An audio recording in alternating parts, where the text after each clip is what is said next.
Welcome to my new video. दोस्तों, आज का जो वीडियो है वो आधारशिला क्रियान्वयन संरचना कक्षा 1 भाग 3। आज का जो वीडियो है वो है टॉपिक वार्षिक कार्य योजना किस प्रकार से बनानी है, पूरे सत्र आपको क्या क्या पढ़ाने हैं, कौन से महीने में, तो देखते हैं।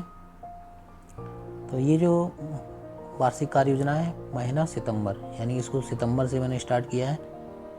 उसके बाद दक्षताएं की बात की जाए तो बच्चों में संख्या पूर्व अवधारणाओं की समझ होना, जैसे दूर पास, लंबा छोटा, पहले बाद आदि, और अलग अलग वस्तुओं को गुण के आधार पर वर्गीकृत कर लेना, ये दक्षता होनी चाहिए। अब बात करते हैं शिक्षण उद्देश्य की। तो शिक्षण उद्देश्य में है आकार व वजन की समझ बनाना, बंटवारा करने की समझ बनाना, हल्का भारी की समझ बनाना, लंबाई मोटाई ऊंचाई की समझ बनाना, कम ज़्यादा की समझ बनाना, दूर पास की समझ बनाना, छोटा बड़ा की समझ बनाना, आगे पीछे की समझ बनाना, और ऊपर नीचे की समझ बनाना। अब बात करते हैं वार्षिक कार्य योजना महीना अक्टूबर की। तो इसकी दक्षताओं की बात की जाए तो बच्चे जो हैं 1 से 99 तक की संख्या जो है पहचान सकें, संख्याओं की तुलना कर सकें और उन्हें सही क्रम में लगा सकें। अब बात करते हैं शिक्षण उद्देश्य की। तो अक्टूबर महीने में कौन कौन से शिक्षण उद्देश्य हैं, तो इसके लिए एक की संगति व समूह की समझ बनाना, संख्या की मात्रात्मक समझ और क्रमांक की समझ व दोनों में अंतर कर पाना, 1 से 5 तक की संख्याओं की मात्रात्मक समझ हो। नेक्स्ट वार्षिक कार्य योजना है महीना नवंबर। तो नवंबर महीने में आपको क्या करना है, इसके लिए दक्षताओं की बात करें तो बच्चे वस्तुओं का उपयोग करके 1 से 99 तक की संख्याओं को गिन सकें। अब बात करते हैं शिक्षण उद्देश्य की।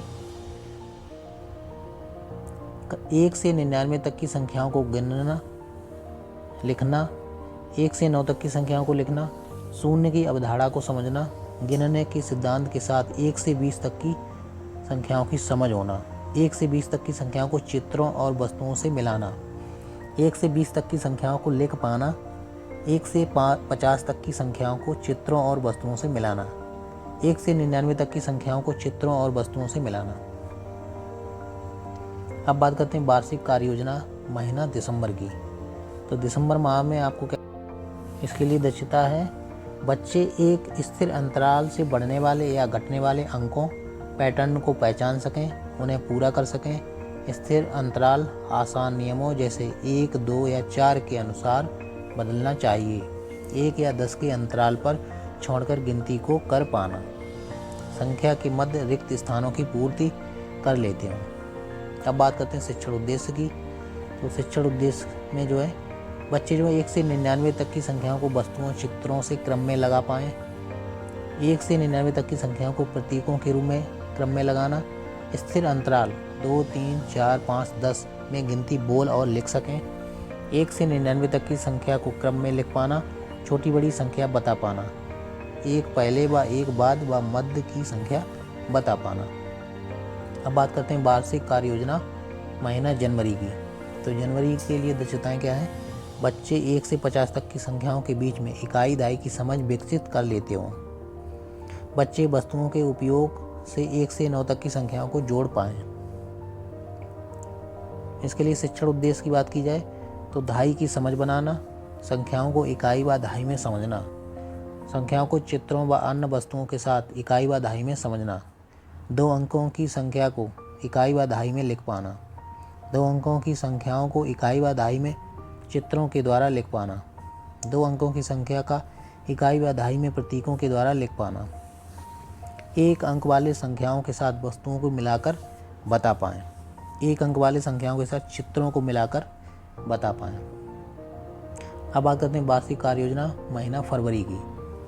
इसके लिए दक्षताएं हैं बच्चे वस्तुओं के उपयोग से 1 से 9 तक की संख्याओं को घटा पाएँ, बच्चे शून्य की अवधारणा को समझ पाएँ, बच्चे सीधी रेखा, वक्र रेखा, गोला, त्रिभुज, चतुर्भुज जैसी आकृतियों को कुछ वस्तुओं जैसे मेज, किताब आदि के माध्यम से पहचान सकें। विभिन्न ठोस आकार का अपनी भाषा में वर्णन करना, जैसे गेंद लुढ़कती है व बक्सा सरकता है। विभिन्न आकारों की रचना करते हुए नई आकृतियों की रचना करना, मापन के गैर मानक माध्यमों का इस्तेमाल करना, जैसे कदम, बित्ता आदि। इसके लिए शिक्षण उद्देश्य की बात करें सॉरी ये शिक्षण उद्देश्य थे। अब बात करते हैं शिक्षण कार्य योजना मार्च महीने की। इसके लिए दक्षताओं की बात करें तो दृश्य सामग्री में दिए हुए चित्रों व संख्याओं के आधार पर सामान्य सूचना इकट्ठा करना, नोट करना और अनुमान लगाना। शिक्षण उद्देश्य में बात करें तो रंग, आकार व आकृतियों के आधार पर बने पैटर्न को पहचानना व आगे बढ़ा पाना। चित्र या अपने परिवेश की वस्तुओं की सूचना एकत्रित कर सकें और उन्हें वर्गीकृत कर सकें। मुद्रा को पहचानना व समझना। तो इस तरीके से वीडियो मेरा जो है कंप्लीट हुआ। नेक्स्ट वीडियो में हम लोग देखेंगे भाग 5। Thank you for watching this video.